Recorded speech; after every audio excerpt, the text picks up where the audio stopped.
The outside structures of a home are the areas that make up the home, yet are located on the outside of the house. Most single-family homes consist of several outside structures that should be inspected regularly. These structures consist of decks, patio covers, tool sheds, fences, spa covers or gazeboes, and any other addition that is now a part of the property. Outside wooden structures are exposed to the elements, and if they are not cared for through regular maintenance, such as cleaning, painting, and waterproofing, will deteriorate rapidly, often due to dry rot and insect damage. When damaged wooden items are attached to the house, the rot or infestation may easily spread into the home itself. Often termites will travel from an infested fence to the interior walls of the house, unnoticed until they have done severe damage to the structure. We will begin by inspecting decks and patio covers. These accessories to the home can be made of a variety of materials, however, are generally wooden and should be inspected frequently to monitor their structural condition. Walk around the structure and visually evaluate the deck or patio cover, taking note of its general condition. Try pressing against the deck or patio cover with your own strength to judge its sturdiness and to test its structural footing. If the deck or patio cover is made of metal or a composite plastic, check for corrosion or oxidation of any type that would indicate a need for repair. Check the footing to see if the posts are dry, sound, and are not suffering from rot or mold or any other type of deteriorating condition. You can stick a sharp metal object like a pocket knife into the wooden posts to test how extensive the damage to the wood is. If the object penetrates with ease, then the wood should be replaced. Other parts of the deck and patio cover should also be checked for dry rot and for termites in the same way. While inspecting a deck, check to see if the deck was built on a cement foundation.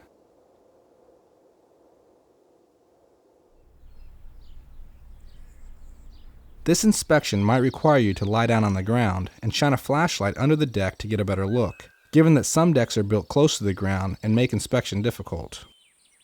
Make sure that the wooden supports do not come into contact with the soil. The proper cement support has a metal standoff made to keep the end of the post 1 inch off the cement, allowing it to dry out after being exposed to rain. Fences, which are made of metal or wood, need to be checked thoroughly for solidness.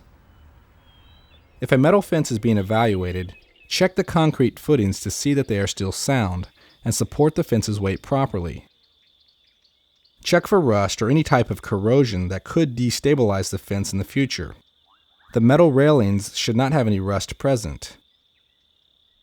Here you can see a metal railing that is completely rusted through. Wooden fences should be checked thoroughly because they are prone to termite and dry rot damage. Check the individual posts for soundness. The fence planks should not be installed in contact with the ground. This fence is likely to deteriorate rapidly due to its constant exposure to water. A fence installed too close to the ground will allow water and dirt to come in contact with the base of the fence. Such contact promotes structural decay and could become a safety hazard.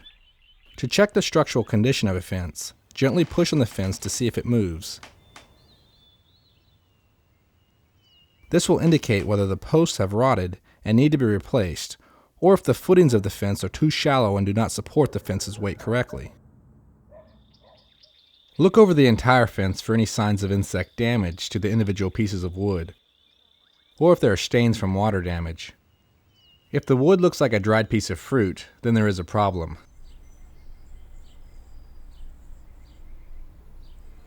Check for small holes in the wood.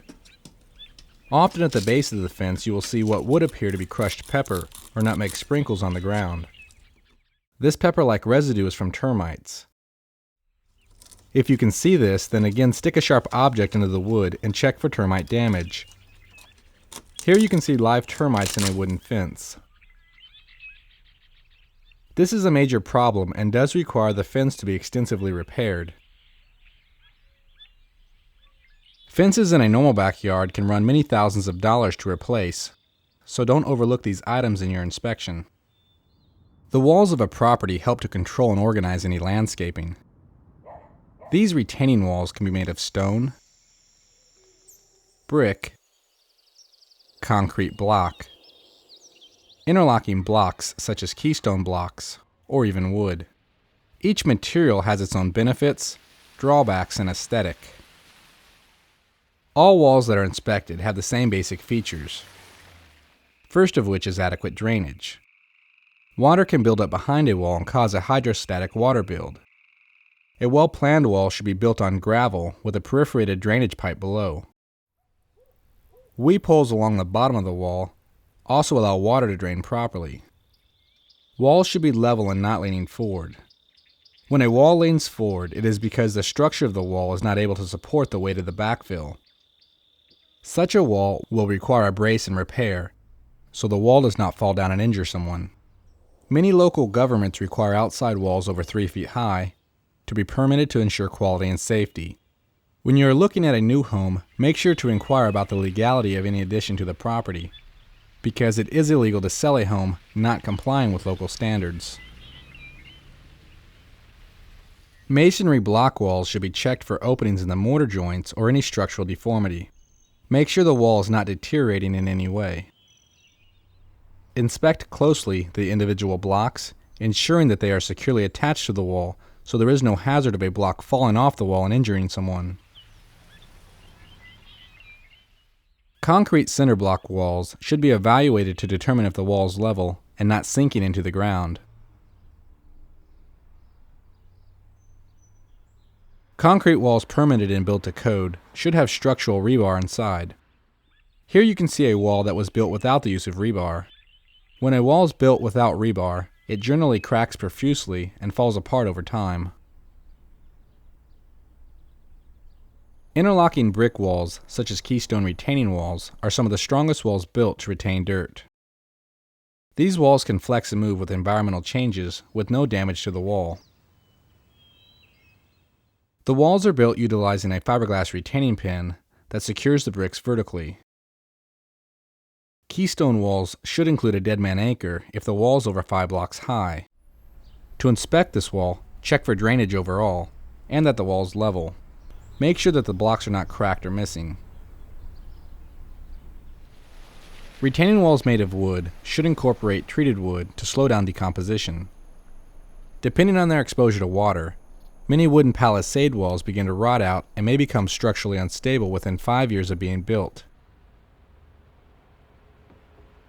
Generally speaking, wooden retaining walls are not the best idea because they usually need to be replaced 10 years after their installation.